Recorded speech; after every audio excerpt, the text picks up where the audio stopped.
You don't really notice when it first starts happening. That's the crazy part. I'm Evan, 42 years old, HVAC tech out of Charlotte. I've been married to Tessa since I was 29. We've got a mortgage, a dog named Rocky, and a shared Hulu account with her stupid reality shows still sitting in my continue watching list. You know, real adult stuff. And let me tell you, I didn't wake up one day knowing something was broken. It wasn't a dramatic fight or a screaming match. It was smaller than that. Way smaller. It was a Tuesday morning. Just a regular, dead boring Tuesday. I was heading out to work at 6:15 a.m., coffee in hand, boots tied, my work shirt still warm from the dryer. I leaned in for the usual goodbye, just a small kiss, nothing over the top, and she kind of leaned away. Not big, not obvious, just subtle, like she was focused on her phone, like my kiss was an interruption. I stood there for a second, trying not to feel stupid. "All right, I'll see you later," I said, like it didn't sting. She nodded without looking up. That was it. That was the first time she didn't kiss me goodbye. The next day, same thing. And the day after that, she mumbled something like, "I'm breaking out. I don't want makeup on your face." Bull. We've been together for over a decade, since before her fancy skincare routines and juice cleanses. None of that ever stopped her from hugging me before. But now she always had an excuse. "I'm late. I'm not feeling good." Don't start, Evan. It's not a big deal. Thing is, it was a big deal. You come home every day, dead, tired from climbing through crawl spaces and attics in the middle of Carolina humidity, and the only thing keeping you sane is knowing someone's waiting for you at home who actually cares. And when that someone starts acting like you're just a background character in her Instagram story, man, it hits different. She stopped kissing me, but it wasn't just about kisses. It was about connection. It was the shift. The beginning of the "I don't need you emotionally, but I'll still enjoy your paycheck" era. You know what I'm talking about? And just to be clear, we weren't perfect before this. I mean, who is? But we had a routine. I'd come home, she'd ask about my day, we'd cook together, even if it was just throwing frozen pizza in the oven and laughing at dumb TikToks. That stuff started to fade, bit by bit, like watching paint peel off a wall. Instead of dinner together, she started ordering DoorDash just for herself. Like 2 poke bowls or a Caesar salad and a smoothie from Clean Juice. She didn't even ask if I wanted anything. I'd walk in and she'd be sitting cross-legged on the couch, watching some true crime show with her AirPods and like I was just passing through her apartment. It's not like I didn't try. I did. I'd text her during the day, "Hey babe, how's your day?" Or, "You want to go grab dinner after I finish this install job?" You know I get back? Busy. Or worse. Nothing at all until hours later. "Oh, sorry, just saw this." Let me tell you, man, when someone stops seeing you, it's worse than yelling. Yelling means there's still fire. But silence? Silence is cold. I started noticing other things, too. Like how she'd laugh at her phone, but not at anything I said. How she started wearing perfume when she was just meeting a friend for coffee. She'd say it was Brie or Claire from her book club, but I'd never actually seen this so-called book club. And don't even get me started on the phone, always being face down. Every single time. The more I tried to reach her, the more I felt like I was clawing at a wall. One night, I finally asked, "Tessa, is something going on? Did I do something wrong?" And she sighed, like I was annoying her. Like my concern for our marriage was just another thing she had to check off her to-do list. She said, "Evan, not everything's about you. I'm just stressed." Stressed. She wasn't working a full-time job. She did part-time event planning from home, mostly weddings and birthdays. I paid the mortgage, the bills, the car note. Hell, even her gym membership at Orange Theory that she went to maybe twice a week max. But sure, she was the stressed one. What really stuck with me was how uninterested she became in us. I could have walked in wearing a clown suit, and she wouldn't have blinked. She'd scroll through TikTok for an hour straight without once looking up. And when I tried to cuddle her on the couch or rest my hand on her leg like we used to do without even thinking, she'd pull away like I was sweaty or something. I stopped trying after a while. You can only knock on a locked door for so long before your knuckles bleed. And hers was locked, bolted, and chained from the inside. People talk a lot about betrayal like it's always cheating. But you know what hits harder than cheating? Neglect.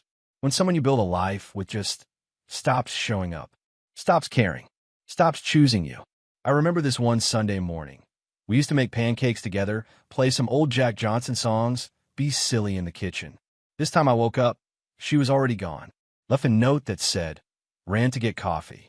Be back soon. She came home 2 hours later with Starbucks and a new cardigan. No explanation. No sorry. Just, they were having a sale at Target. And I stood there, watching her toss receipts on the counter I installed myself last summer. And I thought, she doesn't love me anymore. Not even a little. I wasn't angry. Not yet. I was hollow.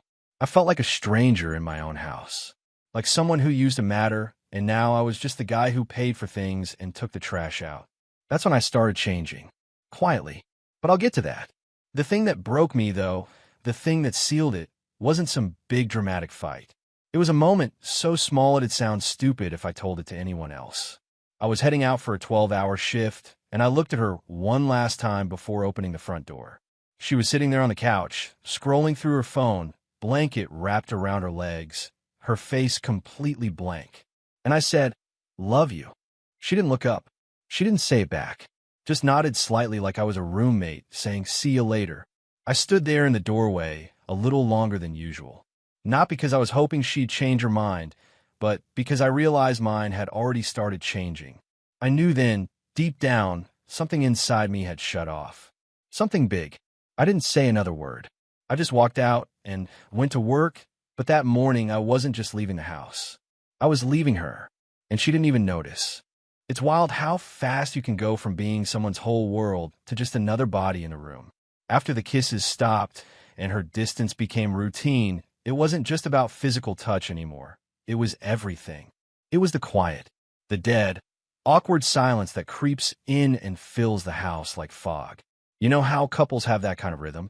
That back and forth, those little inside jokes, the random updates about your day that don't mean much, but keep you connected? All of that dried up. I'm talking Sahara Desert levels of dry. It's not like she stormed out or slammed doors. That would have made more sense, honestly. At least anger means there's still a pulse. What I got instead was the kind of silence that feels like you're living with a ghost that still uses your Netflix and complains about the thermostat being set too low. I'd walk in the door from work and say, "Hey, what's up?" And she'd go, "Hey," without even glancing up from her phone.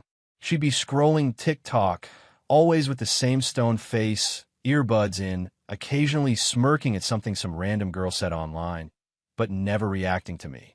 Like I wasn't even part of the world happening around her anymore. Dinner? Forget it. She'd already eaten. I'd find dishes in the sink, salad bowls, maybe takeout containers from Panera, and she'd be in bed by 9:30, curled up on her side with that blanket she always used like she was freezing me out on purpose. At first, I tried keeping the peace. I'd come home with groceries and say stuff like, "Hey, they had your favorite almond milk at Harris Teeter," just to get a reaction. Nothing. Not even a thanks. She'd just nod or keep texting. And it's not like I was asking for her to throw me a parade, man. I just wanted some acknowledgement. A little warmth. Something. Instead, I felt like a background character in her personal movie, the guy who pays the bills and occasionally unclogs the sink. Sometimes we'd sit in the same room and go literal hours without speaking. And when I'd finally break and say something like, "You good?" or "Everything okay?" she'd hit me with a half-hearted, "Yeah, just tired." Always just tired. Tired from what, though? I'm busting my ass in 90-degree crawl spaces every day, fixing broken A/CS for people who never say thank you. I come home dirty, sore, and starving. And she's tired from what? Sitting at the dining table planning bridal showers? Look, I supported her freelancing career. Always did. I encouraged her to quit that job at the dentist's office and follow her passion for event planning. But somewhere along the way, that support turned into her acting like she didn't need me at all, unless the Wi-Fi stopped working or she needed her car serviced. What really messed me up, though, wasn't the silence. It was the way she used silence. Like a weapon. She could go an entire weekend without speaking a single kind word. We'd drive to her parents' house in Concord. 30 minutes of quiet in the car, not even music. I try to talk, say something like, "I was thinking of redoing the deck," and she'd respond with, That's all I got. The worst part? I started blaming myself. I'd look in the mirror and wonder, am I boring now? Did I get too comfortable? Is this my fault? And I think that's what people outside the marriage never understand. The slow erosion of your confidence. It's not like one day she says, I don't love you. It's more like every day she says nothing until you stop loving yourself. I remember sitting at the kitchen table one night, watching her on the couch. She was smiling, not at me, not because of me, just smiling at her screen. Probably watching some influencer talking about manifesting your soft life. And I just sat there with a microwave burrito and a beer, wondering how we gotten here. You ever feel lonely while sitting right next to someone? Like, you could reach out and touch them, but emotionally, they're already across the country? That's how I felt every single night. And it wasn't just emotional distance. It was this attitude. She had like everything about me was annoying. I cleared my throat too loud. I'd chew too aggressively. My laugh would make her roll her eyes. Hell, one night I sneezed, a regular damn sneeze, and she looked up from her phone and said, You're so dramatic. I swear to God. I started questioning whether I was actually annoying or if she was just finding excuses to hate me, so she wouldn't feel guilty for checking out. That's how twisted your head gets. Our dog, Rocky, he's this big mutt we rescued for shelter in Gastonia. He started sleeping on my side of the bed instead of hers. Even he picked up on a shift. Dogs can feel that stuff, man. He'd follow me around more, like he knew I was the one still holding on. I started waking up earlier, not to be productive, but because sleep became this weird escape. I get up at 5 a.m., shower, get dressed, make coffee, and just sit in the garage for 30 minutes doing nothing. Just sitting there in the silence because, honestly, it was more peaceful than being in that house with her. At one point, I even brought up marriage counseling. Her reaction? Therapies for couples with actual problems. Like this wasn't a problem. So I stopped bringing it up. I stopped trying to fix it. I stopped trying to be fixed. I realized I'd been trying to build a bridge while she was busy lighting the wood on fire from her end. The emotional starvation didn't happen overnight. It was death by 1,000 little cuts. No more, how was your day? No more, you look tired. Want a back rub? No more, I miss you texts or random hugs in the kitchen. It was just the void. A house with working Wi-Fi, food in the fridge, laundry folded, but no life in it. Eventually, I started talking less too. Not out of spite, but because what was the point? When someone's not listening, eventually you stop speaking. And the second I stopped trying, she noticed. But that's a story for later. One night, I was sitting on the back deck, drinking a Miller Lite, scrolling through Facebook, and saw a picture of us from 5 years ago at Lake Norman. Tessa was sitting on my lap, sunglasses on, laughing her ass off about something stupid I'd said. We looked like we were in our own world. So happy, so in sync. And I sat there staring at that photo for 10 minutes, trying to remember what it felt like to be loved like that. But I couldn't. I couldn't even remember the last time she looked at me like I mattered. That's when I knew the love was gone. Not hers, mine. I wasn't mad. I wasn't sad. I was empty. And that kind of emptiness, it doesn't get filled by begging or promises or another we just need time. It gets filled by walking away. But I hadn't left yet. Not physically. That part was coming. For now, I just shut down. Quietly. Like a light fading out in a room no one uses anymore. You ever get to that point where you know deep down the relationship's dying, but you still throw one last Hail Mary? Just to prove to yourself that you gave it everything. That it wasn't you who gave up? Yeah, that was me. Even after all the silence, the cold shoulder, the emotional black hole our house had turned into, I still had that sliver of hope. Maybe it was habit. Maybe it was denial. Maybe it was just love refusing to let go without a final swing. So I tried. One last time. It started on a Thursday morning. I was sitting in my work van eating a cold sausage biscuit from Bojangles and listening to the radio. Some guy talking about how he and his wife had hit a rough patch and went away for the weekend to reconnect. And he said something that hit me hard. We stopped being partners and started acting like coworkers who live in the same house. Man, that hit like a punch in the ribs. That was exactly what it felt like between me and Tessa. So that night, I sat down and planned a little weekend for us. Nothing crazy. I wasn't trying to fly us to Miami or go full Nicholas Sparks. I just thought we could drive up to Asheville, stay at a little cabin, grab dinner downtown, maybe hit the Blue Ridge Parkway and clear our heads. Just remember how to be us again. I found a place on Airbnb, cozy spot, wood-burning fireplace, pet-friendly, so Rocky could come too. Booked it. When I got home, she was in the kitchen, scrolling through her phone while pretending to make salad. I walked in and said, "Hey, so I was thinking, what if we took a weekend off? Just you and me. I found a cabin up in Asheville. It's got a hot tub, a little view of the mountains. Could be good for us." She didn't even look up. Just said, "I got that bridal expo next weekend. You know that." I said, "Yeah, but this is important too, don't you think?" She sighed and finally made eye contact barely. "Evan, you can't just spring this stuff on me. I have things going on." And just like that, the door shut. But I didn't give up. Not yet. The next morning, I got up early and made her breakfast. Not just toast and eggs. I made pancakes, bacon, fresh strawberries. I even made her favorite oat milk latte with cinnamon, the way she used to like it. Set it all up on the dining table. She came down, hair tied up, wearing that faded college sweatshirt she always threw on in the mornings. She walked past the table like it wasn't even there. I said, "Morning. I made you breakfast." She looked over at the food, raised her eyebrows like she was mildly confused, and said, "I'm not really hungry." Then she grabbed a protein bar from the pantry and went back upstairs. I just sat there staring at the food. My fork never touched the plate. But I kept going. That night, I picked up a bottle of her favorite rose and rented one of those cheesy rom-coms she used to love, Crazy Stupid Love. Set up the living room with a blanket, dim lights. Even lit one of those expensive candles she always saved for special nights. She walked in, looked around, and said, "Is this for something?" I said, "Just figure we could hang out like old times. Relax. Talk." She stood there for a second, like she was deciding if it was worth it, then said, "I've got a Zoom call with a client in 20 minutes, and disappeared into the bedroom. I shut off the movie halfway through. Sat in the dark with a half-empty glass of wine and Rocky curled up next to me, snoring like he didn't have a care in the world. And you know what? That was probably the most affection I'd gotten in weeks.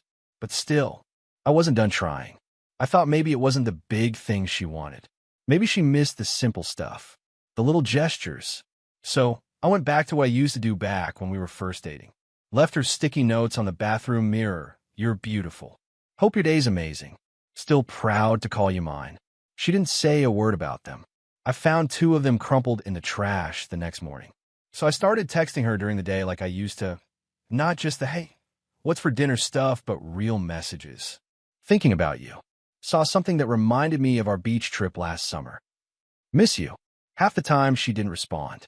And when she did, it was dry. One-word replies. "Cool. Nice. Busy RN." I even tried complimenting her. Told her how good she looked in this burgundy dress she wore one night before heading out to a girls' dinner. She looked at me and said, "It's just a dress, Evan. Relax." It was like she couldn't even accept kindness without resenting it. Like I was bothering her by caring. I remember one night, she came home late, probably close to 11 p.m., and I asked how dinner went. She said, "Fine," then grabbed a bottle of water and went to bed without another word. No kiss. No goodnight. Just a closed door. And that's when something inside me broke. I stood in the hallway, staring at the closed bedroom door, and I realized I was done chasing. I had tried. I had really tried. I put aside my pride, my ego, my pain, just to see if there was anything left to save. There wasn't. She didn't even want to be saved. She just wanted freedom, space, comfort, access to the life I built without having to show up for me emotionally. And the thing is, I didn't need her to be perfect. I didn't even need her to be overly affectionate or clingy. I just needed to feel like I mattered. Like my presence meant something more than a debit card and a working dryer vent. The thing about being enough is that it's not about what you do. It's about how the other person sees you. And once someone decides they're done seeing your worth, it doesn't matter how much effort you pour in, it just spills out the bottom like a cracked bucket. I went to bed that night, laid next to her without touching her, and stared at the ceiling for 2 hours thinking, this is it. This is the last night I beg someone to love me. After that, I stopped writing notes. I stopped planning surprises. I stopped buying flowers. I stopped asking how her day was. And most importantly, I stopped apologizing for being me. Because the truth is, I wasn't the problem. I was just the guy trying to feed a relationship that already starved to death months ago. And the thing about effort? It only matters when the other person wants to meet you halfway. She didn't. So I stopped walking in circles by myself. But what came next? That's where things really started to shift. Because when I pulled back, she noticed. And not in a let's fix this kind of way. No, more like, why are you different? But by then, I had already started to wake up. You ever wake up one day and feel different, but can't exactly explain it? That was me. It wasn't like I had some huge epiphany or found a text from another guy or walked in on her doing something scandalous. Nothing dramatic like that. What actually happened was nothing. And that's exactly what changed everything. One Thursday morning, I woke up and realized I didn't care what mood Tessa was in. I didn't care if she smiled at me or ignored me. Didn't care if she kissed me goodbye or rolled over and went back to sleep. And that scared me. But not because I was afraid of losing her. It scared me because I finally understood I had already lost her. And what's worse, I had lost myself along the way. You see, I've been bending over backwards for months, trying to bring life into a relationship that had been emotionally dead for a while. I had watered the plant, moved it to the sunlight, trimmed the leaves, but it was still dying. And one day I just stopped. I stopped playing the fool. And that shift, it was quiet, subtle, but real. I didn't slam doors. I didn't yell or accuse. I just stopped showing up emotionally the same way she had stopped long before me. She didn't notice it right away. That's the funny part. She was so used to me trying, checking in, asking if she wanted dinner, offering to rub her back after long days, texting her funny memes just to get a smile, that when I stopped doing it, she assumed I was just in a bad mood or tired. But day by day, she started to notice the silence. And she didn't like it. One night, we were sitting on the couch, both staring at our phones. Classic scene, right? But this time, I didn't try to make small talk. I didn't try to start a conversation or ask what she wanted to watch. I just got up, grabbed my keys, and walked out. Didn't say where I was going. Didn't ask if she wanted anything. I drove to the gas station, got a beer in a Slim Jim, and sat in the parking lot listening to a podcast. Alone. Peaceful. Nobody nagging. Nobody ignoring. Just me. When I got back home an hour later, she asked, "Where were you?" I said, "Just needed some air." She looked at me a little longer than usual, like she couldn't quite figure out the tone. It wasn't angry. It wasn't cold. It was detached, and that bothered her more than if I had snapped. You see, up until that point, she had all the power. She decided when we talked, when we didn't. She decided if we were affectionate, if we were distant. I was always responding, chasing, adjusting to her mood like some damn thermostat. But now she was dealing with a version of me that didn't need her mood to dictate mine. That's when I knew I was on the right track. Next morning, she got up and actually made coffee. For both of us. That hadn't happened in months. She set the mug on the table like it was some kind of peace offering. I said, "Thanks," drank it, and didn't say anything else. She asked, "You okay?" I nodded. "I'm good," and I meant it. I started focusing on me again, for real this time. Not to get her attention, but because I genuinely needed to pull myself out of the emotional pit I'd been buried in. I hit the gym before work. Nothing fancy, just the local Planet Fitness off Independence Boulevard. Did some treadmill, lifted light. Got a protein shake after. It wasn't about getting jacked or impressing anyone. It was about doing something for me. I also started hanging out with people again. Old friends I hadn't seen in years because Tessa didn't like the vibe or thought they were immature. Guys like Marcus and Ray. We used to work together before they started their own HVAC business. We grabbed beers one Friday after work, and I laughed harder in those 2 hours than I had in 6 months at home. That night, I came home a little buzzed, nothing wild, and she was on the couch, arms crossed. "You could have texted," she said. I shrugged. "Didn't think you'd care." She just stared at me. You could see it, that flicker of confusion, maybe even fear. Because for the first time, she realized I wasn't chasing anymore. I wasn't trying to fix things. I wasn't begging for her attention. I had pulled the plug, emotionally, financially, mentally, and she didn't know how to handle it. That weekend, I cut off the shared Amazon account, changed the password on the Netflix, removed her from the credit card I had added her to when she was freelancing full-time and barely making anything. I didn't do it to be spiteful. I did it because I was done funding a one-way street. You stop kissing me? I stop handing you comfort. You stop showing up for me? I stopped bending over backwards to make your life easier. It wasn't revenge. It was balance. She noticed quick. Next time she wanted to check out a Target, card declined. Call me. What's wrong with the card? I said, it's closed. You'll have to use your own now. There was a long silence. Then, you're being petty. No, I said. I'm just done investing in someone who's already emotionally cashed out. Click. She hung up, and I smiled. It's not that I was trying to hurt her, believe me. That was never the goal. I loved her. Hell, part of me still did. But there's a difference between love and self-destruction.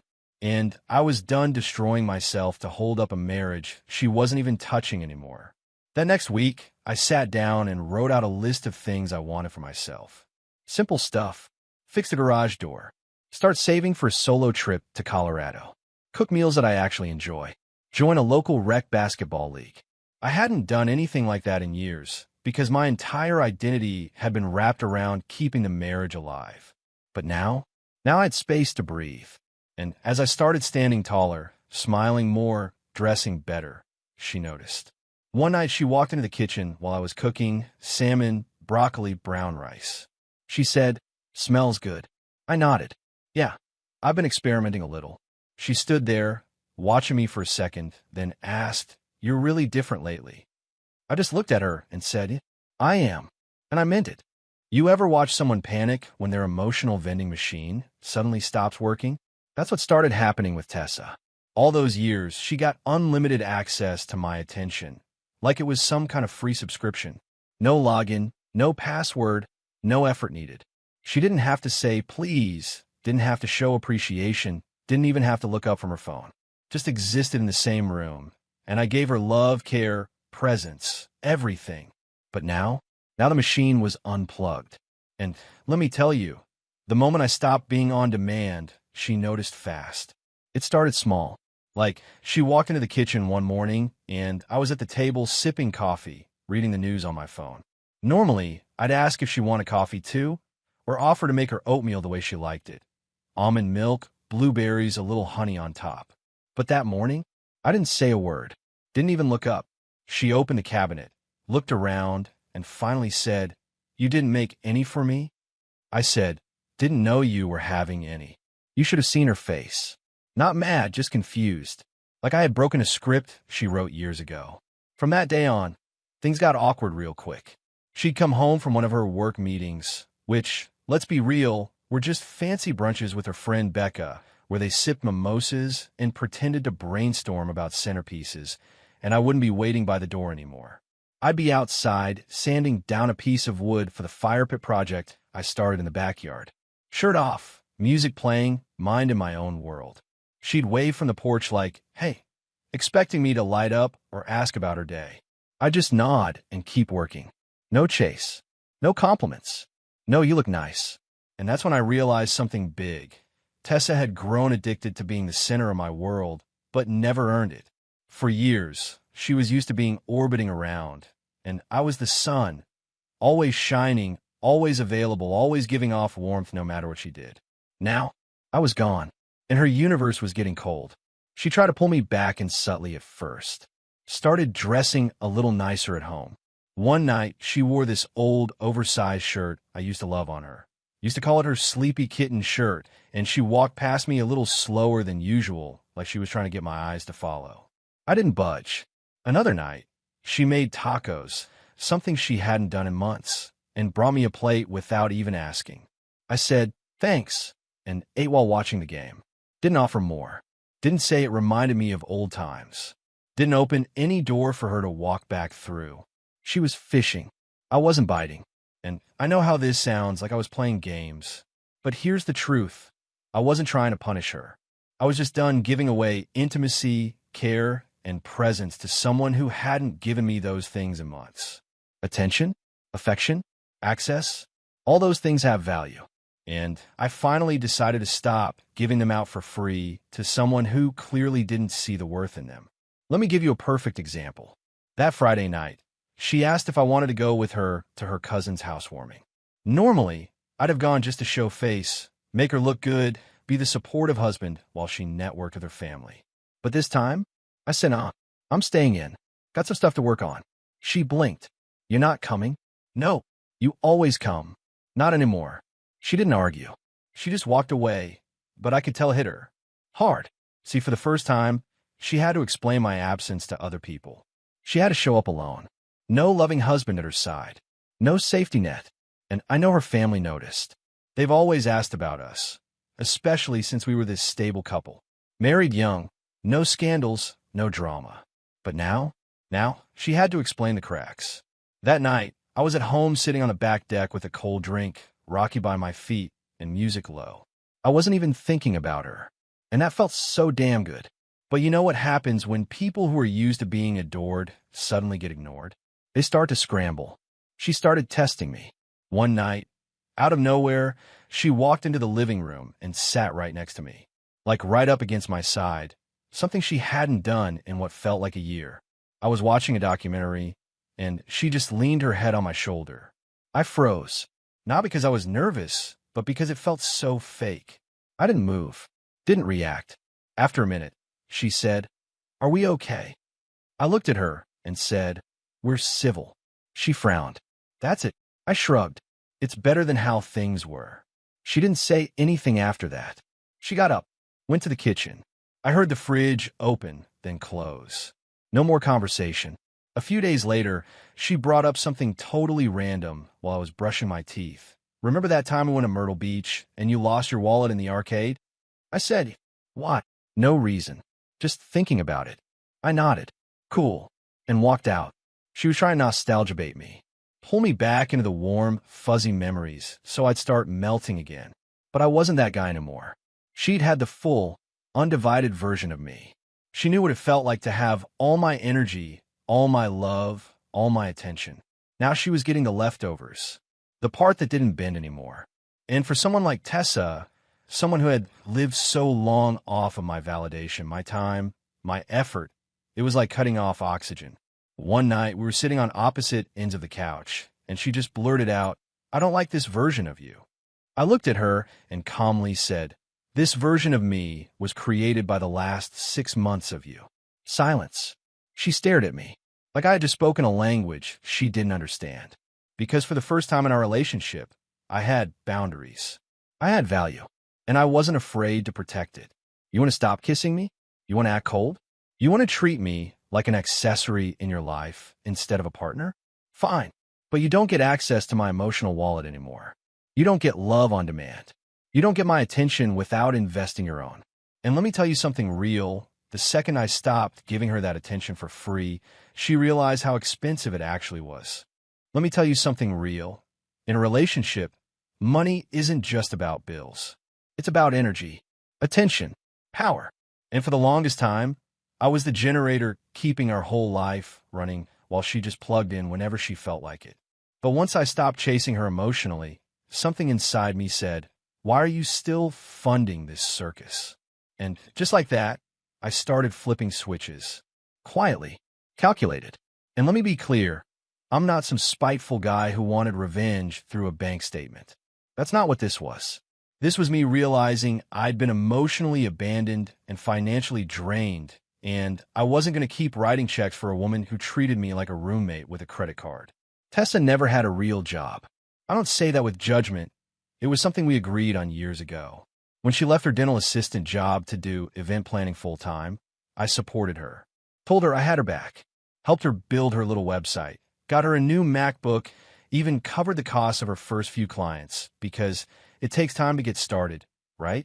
Well, 5 years later, she was still barely bringing in anything. A couple gigs here and there, some baby showers, maybe one wedding a month. And I was covering the rest: mortgage, car note, utilities, food, phone plan, internet, insurance, you name it. And I was fine with that when we were partners. But now she was treating me like a walking debit machine while she gave nothing back emotionally. Not even basic respect. So one morning, after a long look in a mirror, I sat down and looked at our joint finances. I had been avoiding it for months. You ever do that? Avoid checking your bank statement because you already know the numbers are going to piss you off? Yeah, that was me. I opened the account and saw it. Uber Eats 3 times that week. Target, Amazon, Sephora, Starbucks. $160 on some online fitness program she never even opened. I was literally funding her disinterest. So that day, I made some changes. First, I called the bank and removed her from the joint credit card. I didn't close it, just made it mine. Next, I opened a brand new checking account under my name only and started redirecting my direct deposit into it.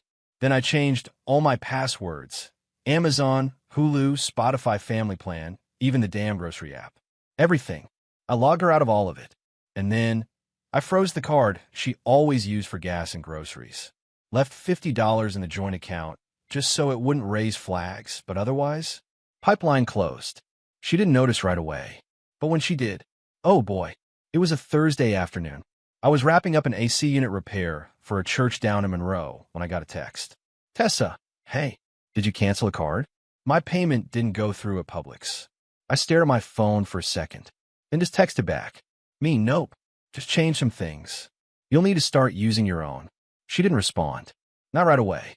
But when I got home, she was waiting, standing in the kitchen, arms crossed, looking like she had rehearsed her lines all day.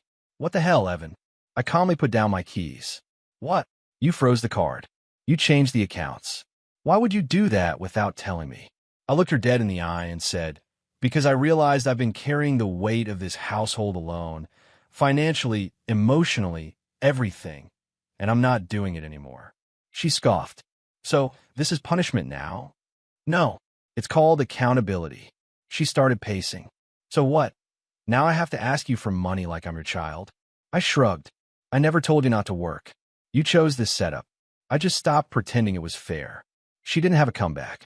And that was the first real moment I saw panic in her face. Because for years, I had made life so easy for her. And now she was realizing just how much comfort she'd been coasting on. She tried to gaslight me later that night, sat next to me on the bed and said, I've supported you in other ways, Evan. Emotional labor. I've taken care of things behind the scenes you don't even see. I looked at her and said, you haven't kissed me in 4 months. Don't talk to me about emotional labor.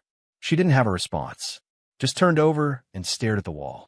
And that was the night I knew she was starting to feel it. Not just the silence, not just the distance, but the loss of access. The next week was a mess. She tried to use the car and realized I had switched the insurance policy into my name only. She had to call her mom to borrow $40 for gas. She tried to order a new pair of sneakers online, declined. She texted me again. Tessa, can you please send me money for groceries? Me, you got a business. Use your income. Tessa, I haven't booked anything this month. Come on. Me, that's not my fault. Then silence again. The power shift was real. And you know what? I didn't feel guilty. For years, I gave everything without keeping score. But when she stopped showing up and started acting like I owed her my love, my time, and my money while she gave nothing, that's when I realized the balance had been off for way too long. I was just fixing it. You see, in most relationships, we're taught to just keep giving. Happy wife, happy life. But what happens when the wife isn't happy and she's not making you happy either? What happens when she's taking from every angle and acting like it's your job to accept the bare minimum? I'll tell you what happens. You freeze the pipeline. You cut off the free supply. And you let her feel the cold you've been surviving in for months. And that's when the real cracks begin to show. There's this strange, almost electric moment that hits you after you've been emotionally gutted, after the silence, the coldness, the rejection. And then one day, you don't feel it anymore. That day came for me. It wasn't dramatic.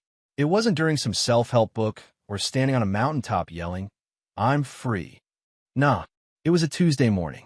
I woke up early like usual, made my coffee, walked Rocky, and while brushing my teeth, I looked at myself in the mirror and realized something simple but powerful. I felt good. Not just physically, but emotionally. Clear, like I could breathe again. And I didn't realize it right away, but that's when I stopped being the guy who was begging to be loved and started being the guy who knew he was worth loving. Let me explain. Since I'd pulled back emotionally and financially, I had this newfound space in my life. Space I didn't even realize I was missing. And I started doing things for me. Not to impress anyone, not to win her back, but because I wanted to feel alive again. I changed my routines. Started waking up earlier, not because I had to, but because I liked the quiet before the world got loud.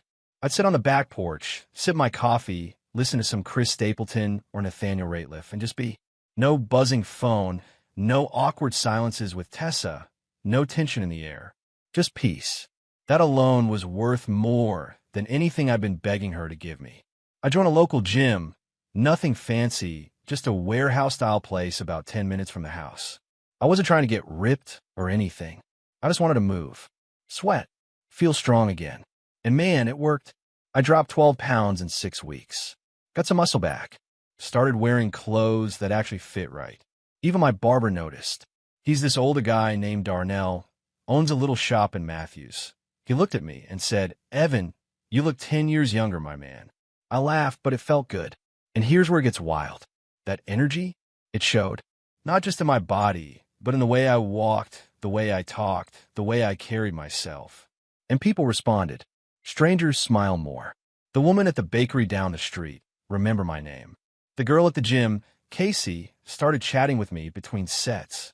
She was smart, funny, divorced like me, raising a daughter, working 2 jobs, but still had this lightness in her. We talked about music, bad first dates, books we pretended to read. I wasn't rushing anything with her.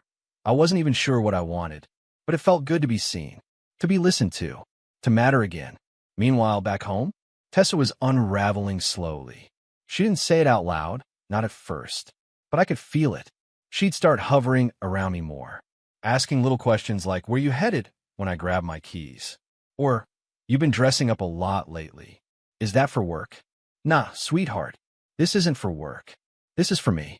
She even tried cooking again, made this chicken Alfredo one night, just like she used to in our early years.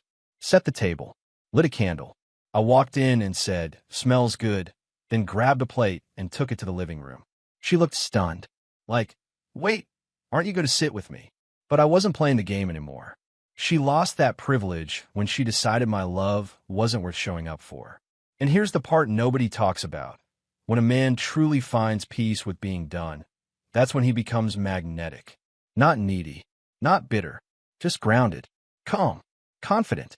I started taking better care of myself in every way. Read more, ate better, cut out the beer, took Rocky on longer walks, sometimes down to Freedom Park just to clear my head. I even went and got my teeth whitened.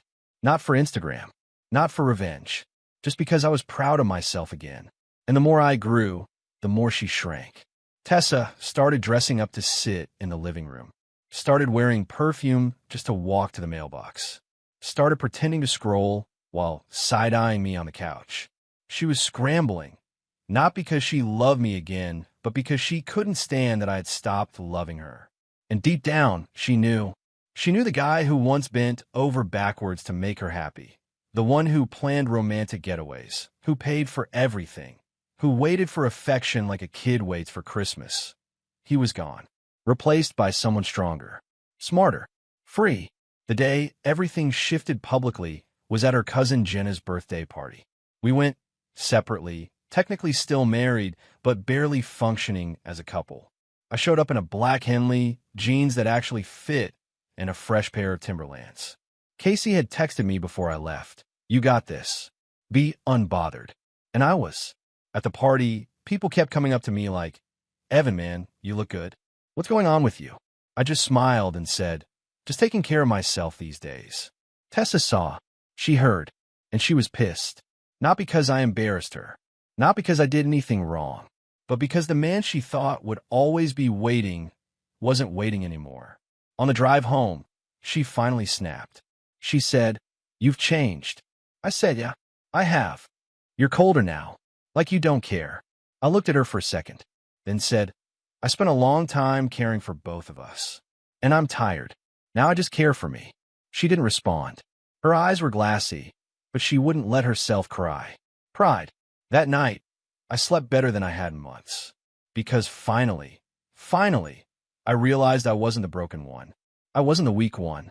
I was the loyal one, the loving one, the one who kept showing up until there was no reason left to show up anymore. And now I was the prize.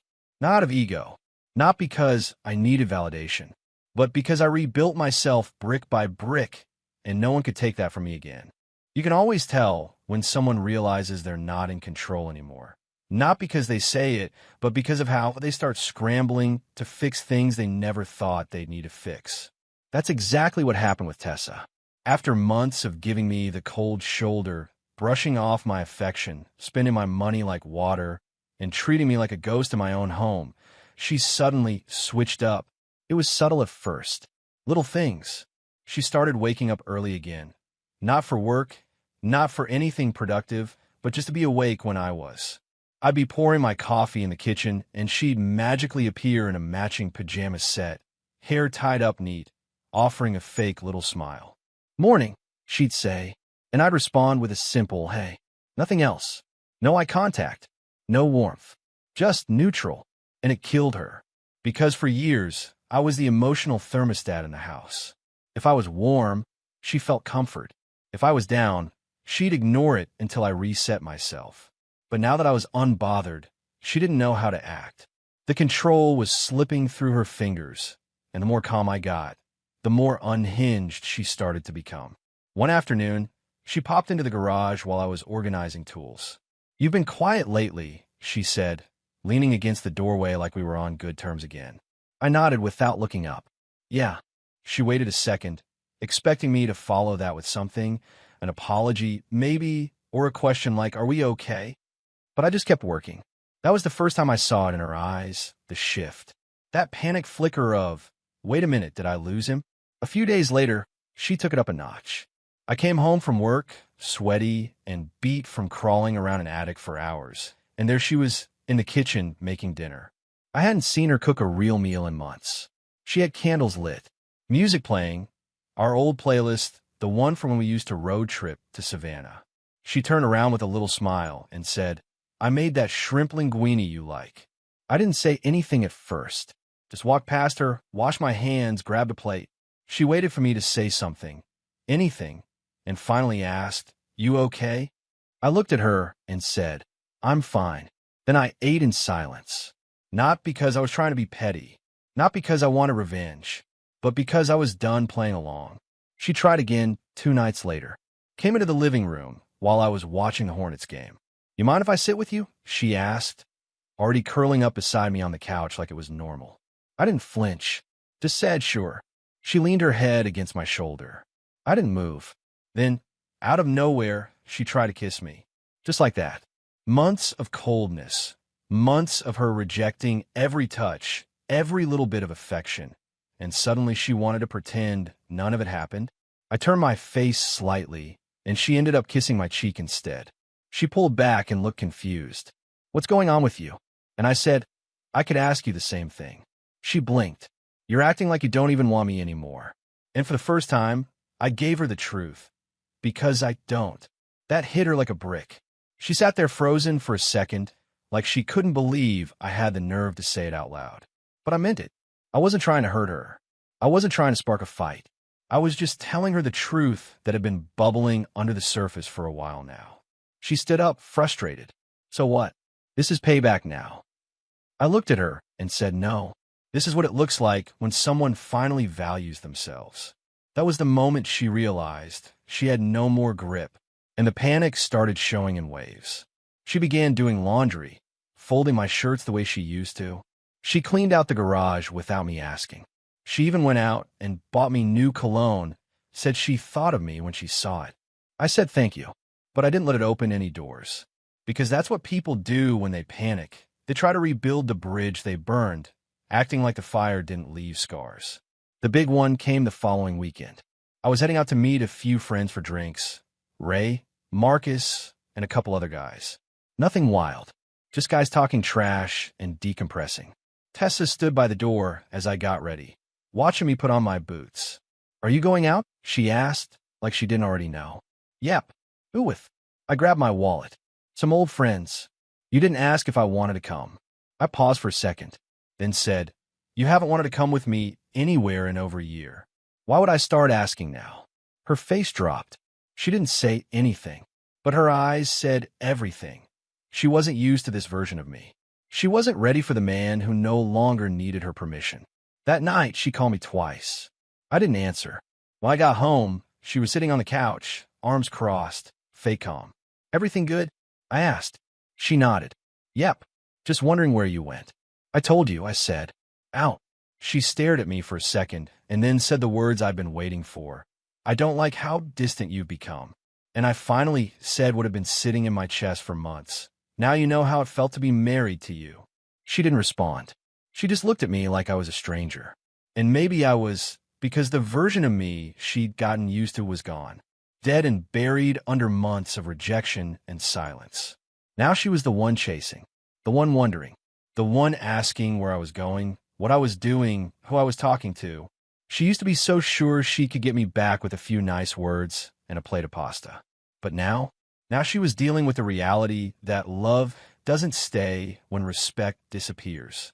And the scariest part for her wasn't that I was mad. It wasn't that I was yelling or throwing ultimatums. It was the fact that I was calm, silent, unbothered. Because when a man gets to that level of peace, the game's over. There comes a moment in every broken relationship where the silence isn't enough anymore, where the distance has done its job, but the words still need to be said. Not to argue, not to guilt trip, but just to speak the truth out loud, so both people finally stop pretending. That moment came on a Sunday afternoon. It had been building for weeks. Tessa had been trying everything. Cooking, being present, even acting like she was interested in my day. But I could tell it wasn't coming from the heart. It was coming from fear, from panic, from the realization that I had finally stopped orbiting around her like a loyal moon. I'd been quiet, calm, focused, and that silence had become loud for her. You could see it in the way she looked at me, almost waiting for a crack, waiting for the old Evan to come back, the one who chased, the one who forgave everything, the one who needed her. But that Evan was gone, and it was time I told her. She was sitting in the kitchen, scrolling through her phone, pretending not to care. That fake nonchalant thing she always did. But I could feel the tension. I'd been feeling it all week. I was done dragging it out. I pulled out a chair, sat down across from her, and said, "We need to talk." She looked up, guarded. "About what?" I took a breath. No anger, no edge, just truth. About us, or what's left of us. She set her phone down slowly, like she already knew where it was going. "I'm listening," she said, and I nodded. "Look, Tessa, I'm not angry. I'm not here to yell.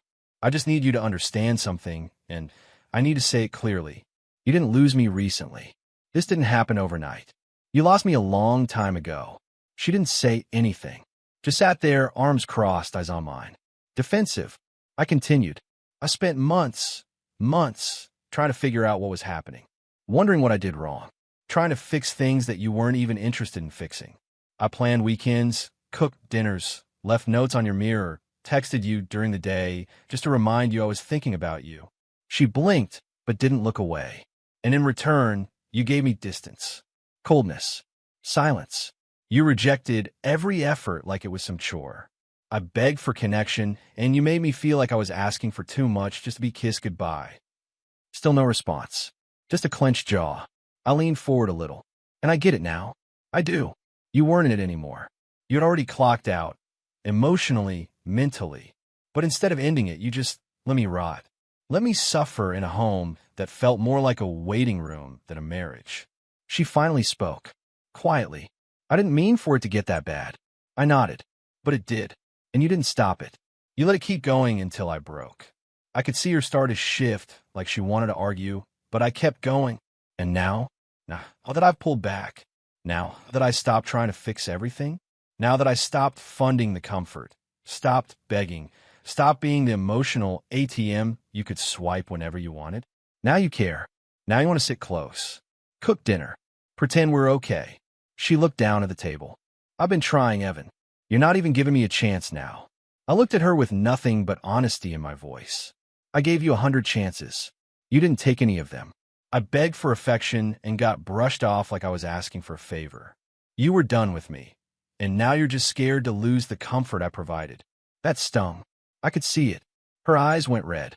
Her mouth opened like she had a comeback, but it didn't land. "You don't want me back, Tessa," I said gently. "You want the version of me who kept things together while you floated around in detachment. You miss the control, The security. You miss not having to work for someone's love. She finally snapped. That's not fair. I loved you. I looked at her dead in the eyes. No, you love being loved by me. There's a difference. Silence. The kind that shakes the walls. And then I kept going, not to hurt her, but to free myself. You lost me the night you rolled over in bed and said nothing when I told you I felt alone.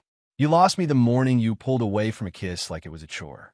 You lost me every time you laughed at your phone but ignored my presence.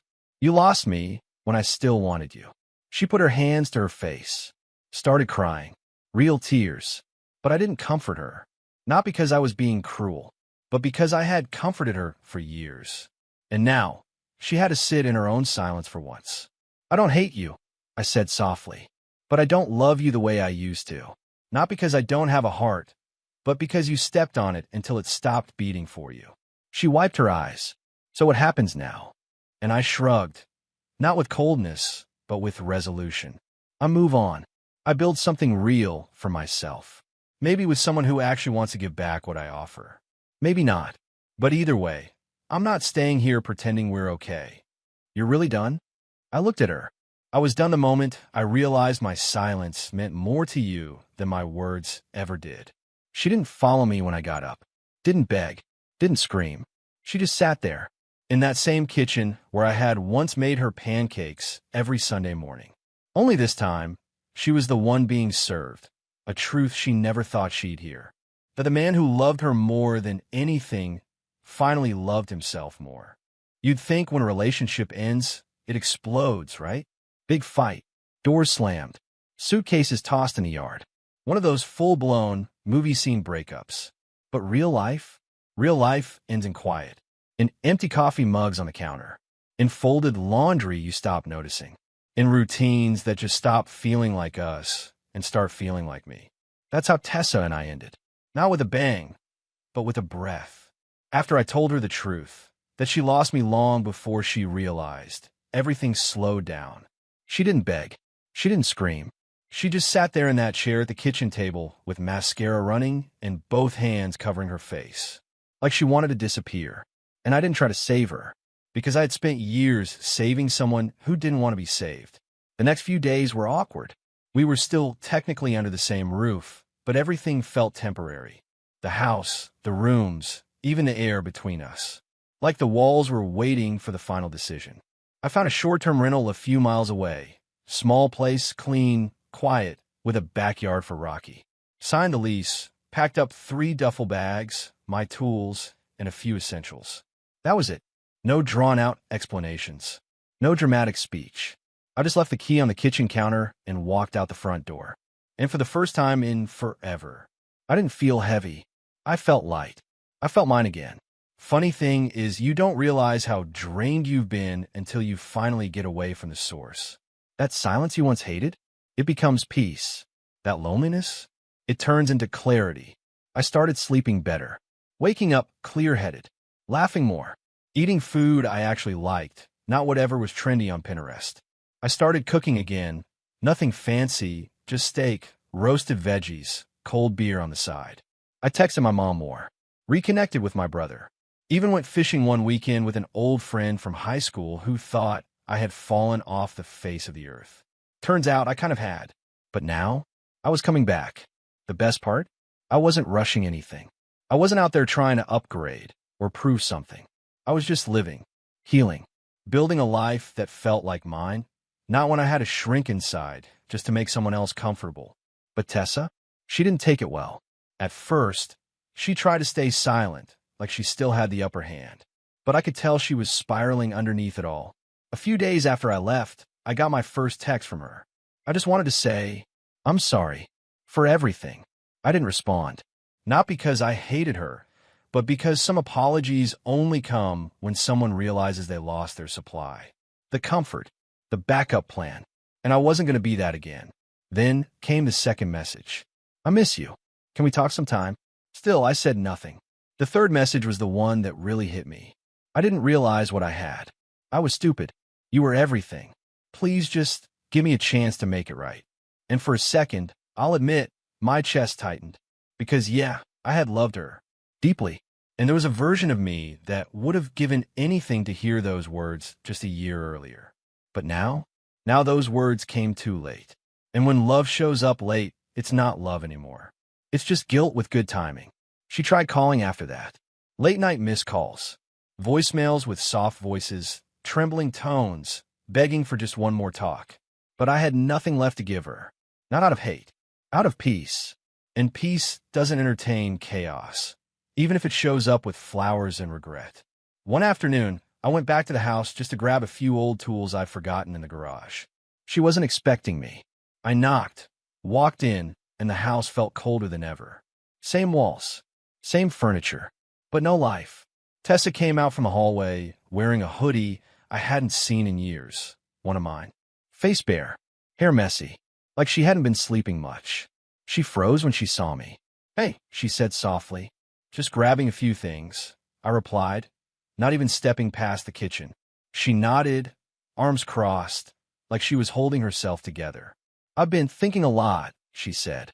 "I know you probably don't care anymore, but I'd do anything to fix this." I looked at her, and I could see it, the realness, the actual regret, the weight of everything she threw away. But I wasn't there for revenge. I wasn't there to hurt her. I just gave her the one thing she had refused to give me for so long: honesty. "I'm glad you see it now," I said, "but I already built a life without you in it." She nodded slowly, tried to hold back tears, but I could tell the reality had finally landed, that I wasn't angry. I was just gone. And that's what hurts more than anything for someone who always thought you'd stay no matter what. When they finally see that you're not mad, you're just done. I grabbed my toolbox, gave Rocky one last "let's go," and walked out without looking back. That was the last time I saw her in person. She still texts sometimes, every few weeks, usually late at night, usually one-liners like, "I miss you. I saw your truck the other day. I hope you're happy." And I am.